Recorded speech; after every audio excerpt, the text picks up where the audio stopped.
Dun, dun, dun, dun. Mic check. Straight from the gym, huh? Mic check. Mic check, 1 2 1 2. Dun, dun, dun. Put on my bifocals. Nah, man, gotta put on my disguise and shit. Huh? Mic check. 1 2. You got that music I sent yesterday, right? Check your email. Album came out. My second album came out, PILLMATIC 2. It's a dandy. Shout out to PA Dre. The hard copy CDs are on the way. I'm gonna order the vinyls this week. The expenses associated with being a boss, they hit me all on the chin, but gotta eat that. Gotta eat that. Make sure y'all subscribe to the channel, The Real Gully TV, hip hop, sports, and fashion. Uh-oh, there's Nick. Shout out to my engineer. He got his smoking jacket on. I just got to work, man. Got in the shower, put on some relaxing clothes, and Feel get you. my hot tub. As soon as I'm done with you. I heard that. Y'all heard the man. He just got off work. Some people still got regular jobs. Me? I'm a professional dribbler. You know what I'm saying? But let me know when you're ready, pimp. Make sure y'all follow me on IG at IamGullyTV_. Shout out to the team. Bowdy Johnson, my new artist. You know what I'm saying? Picking up a few artists now. Stepping off into the management. You know what I mean? The management Mic check one more time. portion of the game. Mic check, 1 2 1 2. Mic check, 1 2 1 2. Mic check 1 2 1 2. Got lots to speak about. Mic check 1 2. Check your email, pimp. I need that song and shit. That's one of the joints from my album. Shout out to Splash, Alka, and YNX. Get used to hearing those names. I'm in here rocking back and forth. My adrenaline still pumping from the gym and shit. I just got done. I mean, lifting that iron. You could tell, too. I'm all husky and shit. That's what's up. Summertime. Summertime. You know what I mean? Weightlifting and fresh pairs of kicks. That's what we doing. You know what I mean? PILLMATIC Part 1 and Part 2 in the CD deck. We bringing CDs back. We're going to disrupt this whole streaming scam where niggas ain't getting their money back. You know what I mean? Niggas be investing thousands of dollars into projects and your return is less than a penny on the stream. We about to disrupt that, go back to selling CDs. So pull them CD players out. Make sure you get them CD players back installed in the whip. You know what I mean? We about to disrupt this Shade 4-5 and all of that. The radio shit, I ain't against it. It helps. But we hip hopping.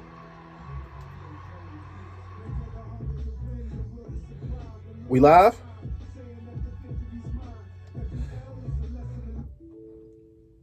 Hunger to Win. Can't remember what track that is on the album and shit, but the hard copy's coming this, next couple of weeks and shit. We doing a show in Rochester. We discussing doing a light tour and shit, but we definitely going to Rochester first, then straight to SOBs and shit. PILLMATIC All Stars on deck. That's what it is, man. Indie hip hop, underground. I'm the lord of the underground. You know what I mean? I got my own militia. You know what I'm saying? But shout out to the truck drivers. Let me know when you're ready, G. Boom, boom, boom, boom, boom. Twitter at GullyTV1. I'm over there. Twitter, we got lots to talk about today. Y'all know what I'm going to start with. This viral video. Diddy's viral. They done caught him on camera. Ready? Putting the beats down. Yeah, started with the commercial. Right.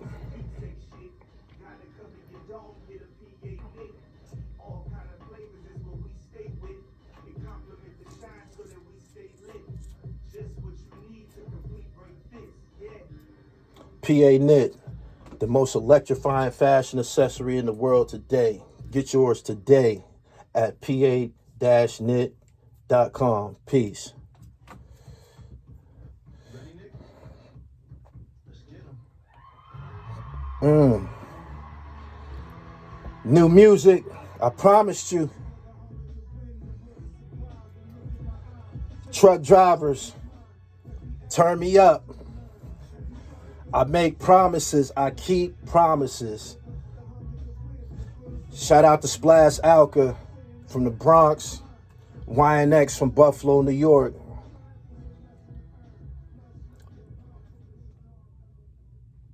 Yeah. Yeah, that's my shit, Nick. When I get up out of here, man, play that back, man. It's crack, man. Shout out to the truck drivers, man. I appreciate y'all holding me down. It's been a great week, man. I'm feeling relieved. I told you I was going to the dentist. I got that out the way. I plan on doing a lot of smiling. Got my dentist appointment out the way. Paid him. PILLMATIC out the way. Paid Dre. Dre sent all the splits and, you know, from Distro Kid. So the artist is getting paid. You know what I mean? Everybody got their publishing in order. It's a team effort. We not only making music, but we making paper together. So fuck with your boy. If you're an underground MC and you looking for some action, man, I'm the action, man. I'm running this incredible offense, man. And I got y'all. Trust me. Got to get closer to this mic. My bad, my nigga. Anyway, yeah, PILLMATIC 2 is out on all streaming sites. We getting rave reviews, getting great support, man. Shout out to Cormega, sharing my shit. You know what I'm saying? You find people along the way, man. Strangers. Mega's not a stranger at this point. We got a relationship, but you meet people, you know, throughout your journey, man, who gonna assist you. So don't get discouraged and focus totally on the people around you, man. You're going to meet some strangers. You're going to meet some new companions. Your whole thing is to continue to dribble. If you pick up your dribble, that's the beginning of a turnover. You know what I'm saying? So shout out to everybody who hip-hopping. I got lots to talk about, man. I'm going to start from the top, man. Diddy is viral. I don't know what's... Diddy and Meek Mill, man, they got them niggas got buzzard luck. They got karma, man, on their ass, man. It don't pay to be a rotten motherfucker, man. It don't. You're not gonna get away with that bullshit that you be doing, man. If you greedy, if you stingy, if you disloyal, if you a liar, you know what I'm saying? Anything that's out of God's way, I said this before, man. You're going to get chin checked at some point. And what we witnessing right now is the chin checking of Sean Combs. Craig Mack passed away in bad shape, bad mental, you know, bad spirits. You know what I mean? He looked at bad, like, seemed like he had a broken heart. Few years after that, Black Rob followed him. Rob, I knew personally. Rob was very discouraged, and you know what I mean. Rob was tired, man. And he often spoke about, you know, things from Puff. So did Mark Curry. And G-Dep is home. G-Dep is somebody who Black Rob said was also mistreated by Diddy, but G-Dep came straight home and made a video and said, Puff, holla at me. I got 400 songs. I don't know if G-Dep still want to boogie with Puff at this point after this video came out. Puff is, he got the dark cloud over him, man. Video footage was released by CNN of Puff kicking Cassie's ass in a hotel in Los Angeles. And it's the biggest story in the world right now. They just keep playing this footage, playing it over and over and over. You know what I find funny is that Instagram will flag you or give you restrictions, kick you off live stream for reposting violent content, but they ain't got no problem with this Puff Daddy shit. This shit is violent in a motherfucker, and it's circulating, and ain't nobody saying shit. Now, I see a lot of people asking, where did this shit come from? This shit was from March 5th, 2016, and it just came to light almost 8 years later.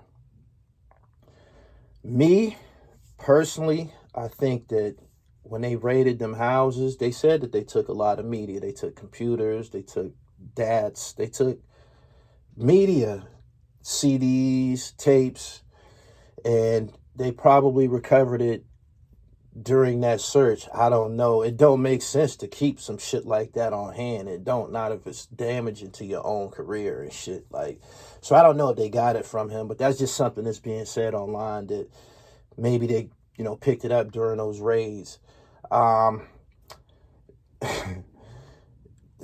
Man, I don't know what to say, man. I know that his life is forever going to be damaged.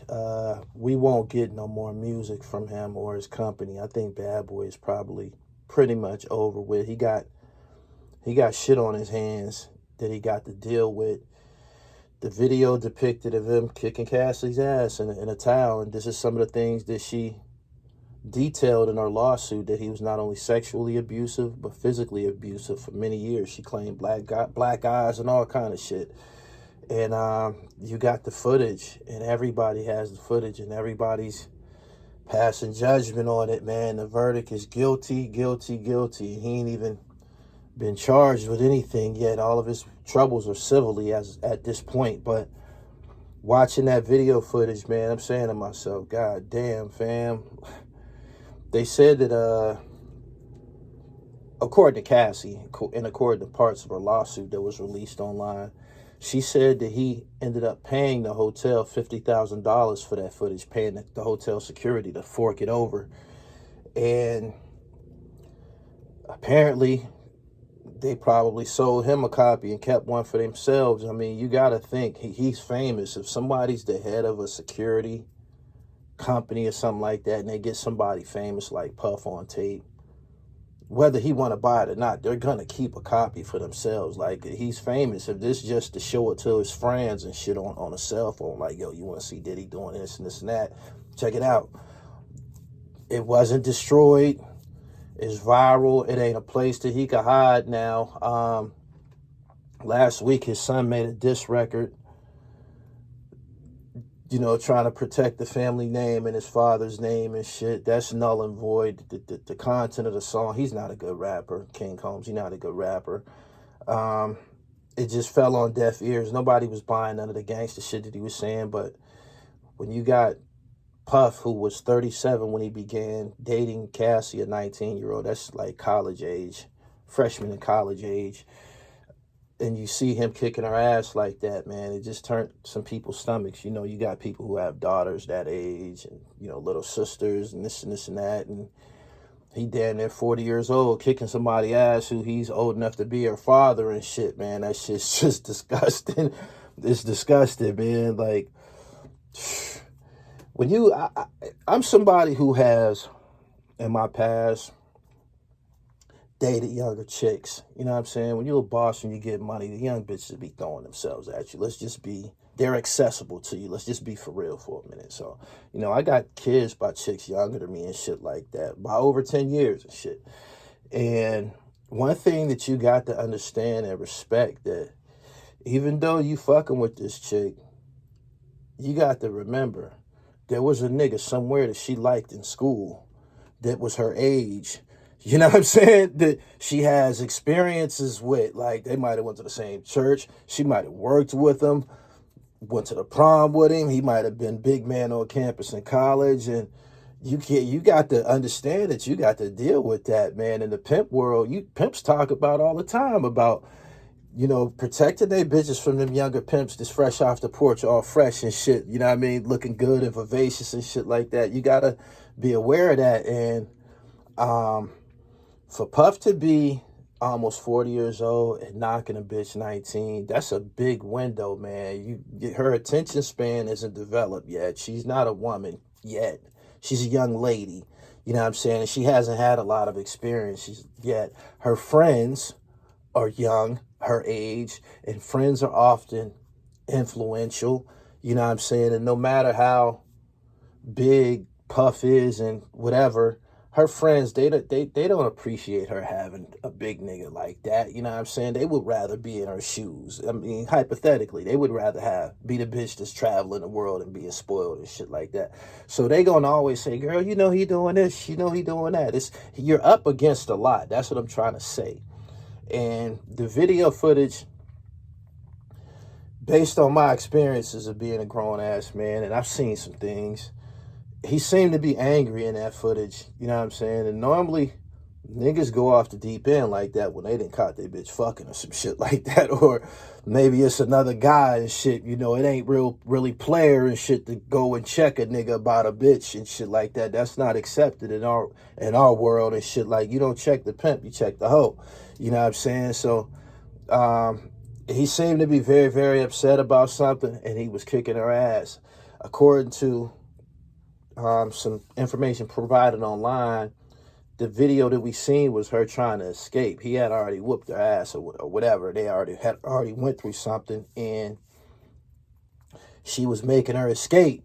She was trying to get up out of there and shit. And when he detected that she was gone or moving, he came out in the hallway with a towel and shit, and, you know, hopped on her ass again. That ass whooping was to prevent her from going to the authorities and shit. Like, if you just whooped a bitch, especially a younger bitch, you know what I'm saying, she's all emotional and shit like that. No matter what you done said to her, she still feels damaged and disrespected and shit like that.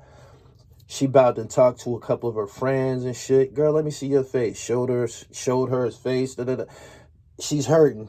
She about to get up out of there. Motherfucker told her, get up out of there. I come pick you up. Could have been another dude coming to pick her up. Whatever. But she about to get up out of here. He can't risk her leaving with her face fucked up or any visible scars and shit like that. So he got to chase her out into the hallway and try to bring her the fuck back into where he can see her before she gets out to the public. Mark Curry was interviewed on several platforms, and he said how he never physically saw Diddy jump on her, but he would see them have arguments, and then they leave, and then the next time he see her, she might have a scar on her face or a black eye or some, you know, might be looking swollen and shit like that. You know what I mean? So, and she also said how he's injured her in the past, and the way that he kept it from the public was by hiding her in hotels and shit, keeping her, you know, away from the public's eye and shit, so it don't damage his reputation until her swelling and shit went down, and then we can come back out. And that's what they have on camera, man. He then jumped on her ass already, and she's about to break the fuck out and leak this shit to the public, and he can't have that because he's Diddy, and this is the domestic shit don't fly in this world and shit, especially she's younger than you, and you got the video cameras, camera footage and shit like that, man. Like, you just can't do it. You can't do it. You got to be aware of what the fuck is going on right around here. I seen a documentary last night about Megan and Tory Lanez. They got a lot of that shit on film. Not the actual shooting, but they got Megan on film, man. When the police rolled up, told them to get out the car, she got out the car, the bitch foot was bleeding like a motherfucker all over the concrete and shit like that. Once that shit get to the public's eye, your ass is on the line and shit. So that's what I believe happened in that incident. But here's a dude, this is my thing right here, right? Here's a guy who got mega bucks. I think he was a billionaire before. Was Puff labeled a billionaire at a point in time? Was he? All right, let's say he's in the ups of 900 million, billionaire, you know what I'm saying? Let's say he's on the line and shit of becoming a billionaire. He's in the room. You got all this money, man. You about can have any bitch you want in the world. For real. Like, how could you get all hung up like that on one particular chick when you can have any bitch in the world for real? Like, I'm pretty sure he had other broads in his phones and shit like that that he could have called up and shit. But it happens to the best of us, man. You'll meet your match. I met mine, man. I'm glad that that shit happened to me when I was 19, and I got disrupted from a toxic situation similar to this Diddy joint. We was both the same age, but I went to the penitentiary. You know what I'm saying? I went to the penitentiary, and that was our severance right there and shit. So while in the penitentiary, I had to listen to niggas coming off the streets to the jail, talking about all the fucking she was doing out there, all the different niggas that's knocking her down. And when you're a high profile nigga, you got a name for yourself, niggas really be at your bitch. You know what I'm saying? She's like a trophy catch.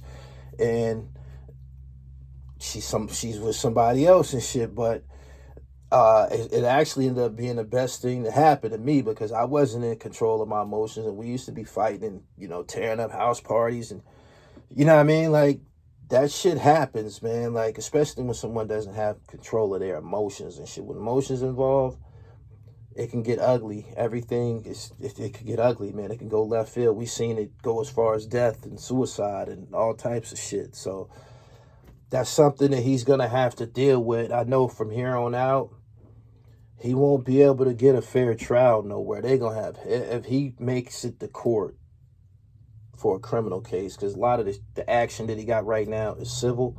If he makes it to court, they won't be able to find a jury for him in the United States. They would have to go to Montana, some motherfucking where and shit, Wyoming or some shit, parts unknown, where it ain't no black folks, and you know what I'm saying, and where people don't even know what the fuck is going on with this, man, because this shit is viral as a motherfucker, man. Like, if anybody has ever left money on the floor for the YouTubers, it was Alpo Martinez in this situation right here with Puff. Like, people paid their bills off this shit yesterday, and it's going further.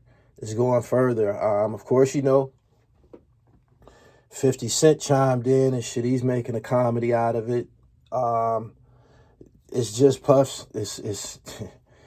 It's his day, man. Like, your day will come, man, if you ain't right. So the things that's happening with him, the way it's happening, it just tells me a lot about the energy that he put out into the world. Because when you put out rotten shit, when you put out bad, it'll eventually make its way around the room and shit, and come back to you and shit. You know, the earth is round for a reason, and that's what it is, man. So, besides Puff, there's been like 3 diss records aimed at Meek Mill this week.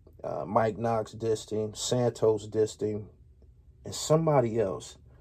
But this is somebody else who obviously was a very, very rotten person, man, because shit is just caving in. The roof is falling in on Meek. It is. The roof is falling in on Meek, man. It started out with Dean and DJ Academic's interviews with Dean and Quilly. And I believe that supercharged a lot of people that had problems with him. And it also put his actions out into the public and shit. You know what I'm saying? Where the public will hang you, man, when they draw their conclusion and shit. So, the Pound Side Pop interview and everything that came, Quilly online saying how he would invite him places and not want to do no music with him, but want to pop bottles in front of him and shit like that. It just described him as being like a ball hog. The motive is this. There hasn't been no mega rap superstar in Philly since Beanie Siegel until Meek came. You know what I'm saying? Like, everybody else, like even AR-Ab and OBH, that was like a Northeast regional hip-hop movement and shit. Like, they had fans other places, but it was centralized in the Northeast region and shit. Meek Mill, when Meek got down with Rick Ross, nobody has been that big for Philly in a long time, and for some reason, nobody followed. Nobody followed. Nobody came behind him. I mean, it was other shit going on in Philly. There's other niggas in Philly rapping their ass off and doing their thing to an extent, but you didn't see the room get filled up with Philly niggas and shit. We just got Meek. And when you look at something like that, this is something that probably happens a lot in the Northeast. Niggas from the Northeast up north is just wired different. In Atlanta, I'm saying Atlanta because a lot of people compare what goes on in other cities to Atlanta. Atlanta, you got all kind of motherfuckers that's popping. Future, the Migos, T.I., Ludacris, Gucci Man. Like, I can go on and on and on. You know what I'm saying? People who got I think 21 Savage is operating down there out of Atlanta. Just a lot of people who experience success out of Atlanta, and some of them dudes have worked together and shit. Not all of them, but some of them have worked together. The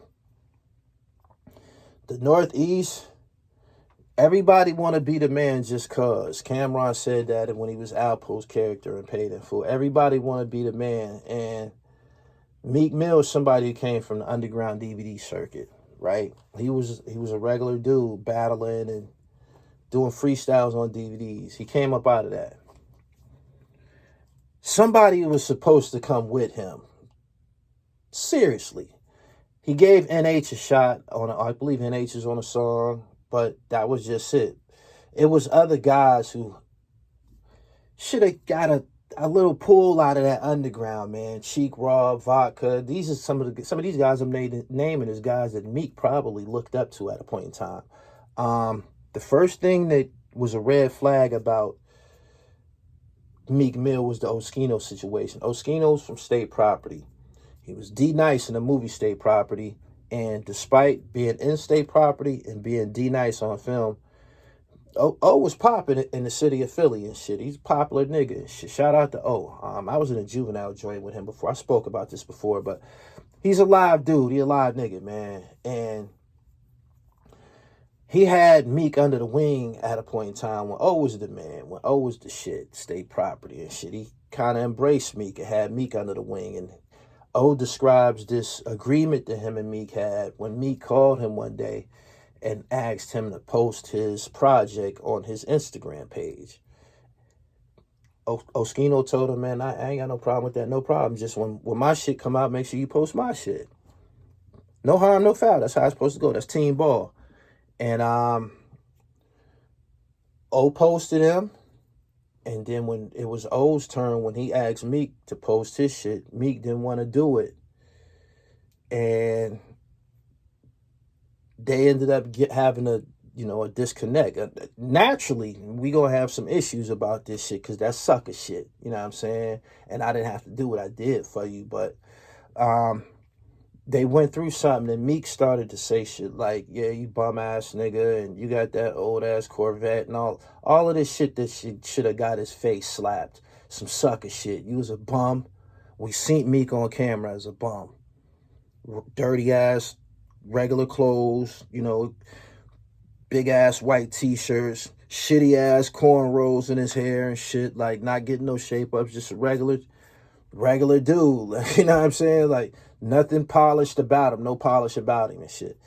And for you to come out your mouth and say some shit like that to somebody who was a part of a legendary group in Philadelphia, State Property, really, really put on for the city. Like Jay-Z went and got them niggas out the underground, man. O was in a group with Sparks, Emilio Sparks and Oskino. They was together and shit. And to go get them dudes, Jay-Z went and got them dudes up out the underground and gave them niggas a lane and shit. And a lot of them probably didn't make the best of the situation, but they became famous without a doubt. You know what I'm saying? And relevant without a doubt. I seen O in the streets of Philly. I even seen him. I covered Emilio Sparks' release party for his album Payback. It was a project that came out on Koch. O was in there. He was in the party with his shirt off. O covered in tattoos from the neck down. He was in there with his shirt off in the club. Chains, icy chains all over him and shit, flossing. And for a cat that had nothing like Meek to disrespect him and talk about his car and all this shit, now that you got a little something, it told us a lot about the nigga character. As far as O's character, O never removed Meek's album. It's still on his Instagram page to this day. You know what I'm saying? It don't get no realer than that. So we know he didn't have any malice towards Meek. But that situation was the first red flag and an indication of Meek's character. After that, he had some situation with Wale, and some people say something with Fat Trail, whatever. The list goes on. Dean, somebody who started out with him and was, according to Dean and according to others, Dean was the live one in the street. Dean was the one that was getting to some paper and popular and shit when it comes to their relationship before rap. Dean was somebody that didn't get much love, got left behind basically and shit. I believe he accused Dean of doing something, stealing something. I don't know. But Dean was somebody who got left behind. His cousin, O'Malley, who was always on the front line, especially during that beef with OBH. O'Malley actually... spit a diss record response to the Arab attacks and shit. Was like, yeah, that's my cousin, niggas, and we got to get out. Da, da, da. He showed up for him, but that's his cousin, and he didn't get any, significant success. You know what I'm saying? I heard that when he ended up coming out with his project, that it was legit, and he didn't get no support from Meek. And before you know it, you didn't see O'Malley around him no more. So when you don't see the day one niggas that started out with a dude not around anymore, it starts to tell you about these cats. It kind of reminds me of somebody who was on the block, let's say we all on the block together, pumping and shit, right? And one of us from the clique turn into a drug kingpin. What happens is them niggas will stop coming around and they'll start hanging with other drug kingpins. They might start hanging with some niggas from across town who getting money, because now it's the we getting money boys club. They done forgot about the niggas that they started with who helped build them up to getting money. And that's what it seemed like Meek did when you looked at his entourage. It started to change. You started to see less Philly niggas, and you started to see him around Slow Bucks and Trav, that from G Unit and shit, and just different people from other places and shit. So it was visible that he wasn't doing right by the guys that he came up with. I believe that ultimately he wanted to be the only nigga in Philly. I believe he wanted to be the only nigga that was popping in music in Philly. There was nobody on his level for many years. Once he got with Rose, nobody was on his level when it came to Philadelphia and shit. And I believe he liked it that way. I believe he didn't want nobody else to get on. And because of that, he didn't help anybody. And a lot of guys now are accusing him of speaking against guys who had opportunities in play. Like they said, he spoke negative about Arab and when they had a situation in play. Now you got Santos, whose diss record I listened to before I came here, and it's fire. Santos is from the Philly underground. He got a reputation. He one of them dudes and shit, but he just kind of like went away. And he talks about why he went away in the diss track and shit. He said he got discouraged, like he was kind of pissed off. He was in a situation where DJ Khaled was president and Rick Ross and them was president. They was somewhere about to get the ball rolling. And he said on his diss track that Meek came into a room and seen him and was like, yo, what this nigga doing here? And Meek ended up walking off and having a private conversation with DJ Khaled. And next thing you know, Santos was out of the picture. Khaled stopped answering the phone, stopped receiving texts and shit like that. What I'm saying is the Philly niggas are accusing him of being a gatekeeper. That's what they call it. That's what Santos said on the record. Accusing him of being a gatekeeper and trying to keep other artists from Philly out of the game, out of the mainstream hip-hop game and shit. Do I believe it? When you keep having certain niggas saying the same shit over and over and over and over, hell yeah, I'm starting to believe it. Can I trust that he would do some shit like that? A nigga that bunny hops for white folks don't got no morals. He don't. He don't at all. He don't give a fuck. Like, he don't even give a fuck about his own self-image and shit. So he's not going to care about anybody else. And we seen Meek bunny hopping like this, jumping up and down, bunny hopping in front of some white millionaires or billionaires and shit. That video footage of him bunny hopping, in my opinion, that was the turning point of his career. I felt that he went straight down after that, because it's kind of offensive to all of us, to see a black man being emasculated like that. Nigga, you black just like us, man. Like, what the fuck is you doing and shit? Like, we are the people who was singing along to them. I used to rhyme like this and nice like this, however that shit go. But we the niggas that was singing along to that shit, happy that you made it and being inspired by your success and shit like that. And when you got there, that's how you carried it. That turned off a lot of people. And do I believe what these niggas are saying? Yes, I do. Make sure y'all go listen to Santos' diss track. I interviewed Santos some years ago. He's a cool nigga and he's very talented. I'm just hearing from him for the first time since that interview. During that interview was a time that he was cooking. He was hot. He was he was on his way, like, because somebody directed me to him. My man Turk, rest in peace. My man Turk told me, yo, you need to interview Santos, man. This is the time and shit. Like, I had heard of him from like Too Raw from the Streets and the Philly DVDs, but I just didn't know him and I didn't know what he looked like. Somebody put us together during the time that he was cooking. And this could have been around 2014 or 15 or some shit like that. Whatever the case, he vanished after that. He gives details on this diss song on why he stepped away from music. He just said he was just fucked up about being so close to success, being so close to pay dirt. You know, it was his dream, and have it snatched away by somebody who, he said he didn't even know Meek like that. He said they don't even know each other and shit. He said, I ain't never did nothing to this nigga, nothing. Like, I don't even know him. I ain't never asked him for nothing and shit. Like, why would you go and disrupt my motion and shit, like, for nothing? And that's something that he's saying on the track, but you gotta hear it. Nick, did you hear the diss record by Santos? It's on Philly Fame TV. Make sure y'all go to Philly Fame TV. Shout out to Philly Fame. That's my guy. He got great content. It's a Philly Fame exclusive. Go over there and check that song out. And you're going to hear a story that's just crazy as shit, man. Like, it's very, very graphic. Graphic on wax. Let's say that much. But these dudes got to go.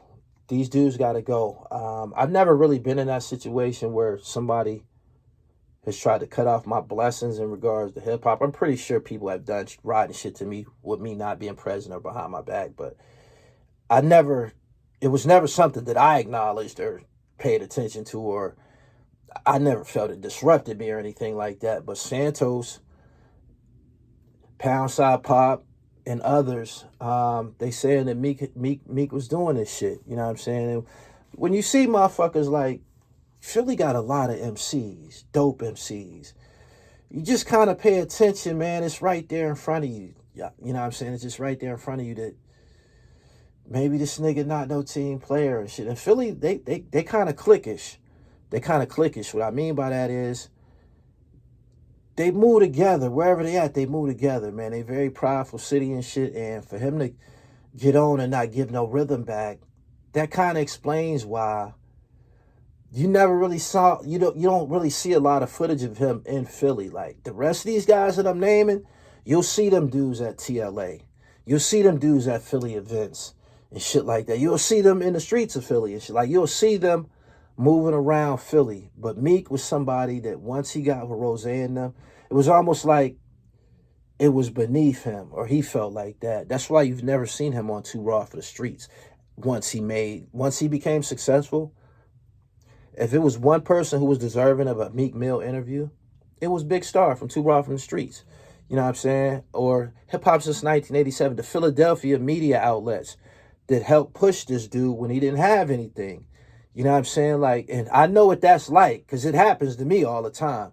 You'll push these niggas into an opportunity, into success, into the spotlight, and they don't look back. They go find a new media motherfucker and new friends to talk to and shit. They don't give a fuck about nothing that you did for them.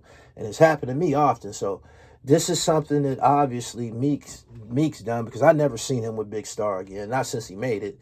You know what I mean? And Big Star covers basketball now. A lot of high school and college basketball and shit.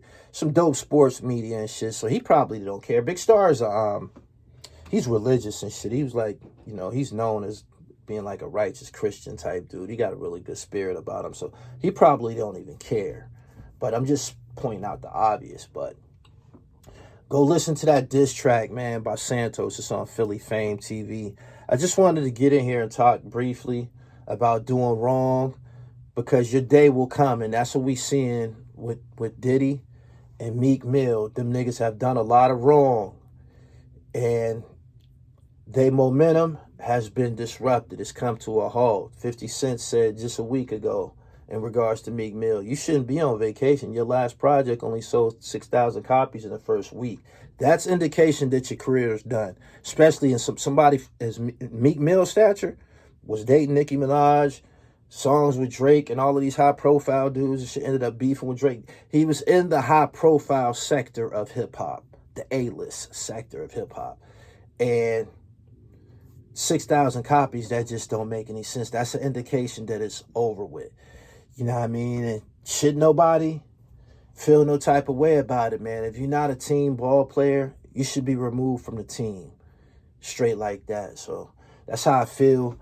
Make sure y'all go get PILLMATIC, man. My album is fire, man. We playing team ball. I got a lot of underground MCs, very talented, from all over the place, man. I put niggas from Rochester with niggas from Cali, niggas from New York City with niggas from Texas. Like, it's people. I even got a dope-ass female track. Shout out to my female hitters, man. Marvelous, the legend from California and shit, did a lot of songs with Sibo. She's on that joint. Rail Rock and Inked Up Baddie, I put them together. They put out a dope-ass record, man, called Make It Stack. Make sure you go check that out, man. I ain't in here, you know, exaggerating or nothing, man. I got one of the hottest albums in the country. It's a double disc. Side A and a side B. I appreciate every last one of you niggas that chose to get down with me on this project. There was people that showed their ass to me, but I bet you they regret it now. I'm up out of here, man. Make sure y'all follow me on Twitter at GullyTV1. Subscribe to my YouTube channel right here. The Real Gully TV. Is this your first time catching me recording the Dribble podcast? This is available on all streaming sites. This is a podcast that I'm recording right here. Y'all just getting a visual, but you can listen to this on all streaming sites, Apple Music, Deezer, Spotify, Amazon, all of those. And I got a library. This is season 2. PILLMATIC 2 is out. Gonna keep on getting busy. I hope the Knicks pull this fucking game out and go into the Eastern Conference Finals. That'll mean everything to me. So let's go Knicks. Want to see the Knicks and the Celtics in the Eastern Conference Finals. And I would like Minnesota to come out the West. And I'm done here, man. I did my damage, man. Make sure y'all go get my album, Sin City, from the Diplomats. I appreciate you. Shaheem, I appreciate you. Sam Scar, I appreciate you. Roscoe P. Cold Chain from Philly, I appreciate you. Opioid era, I appreciate you. And most importantly, P.A. Dre, I appreciate you. Peace. I'm out of here.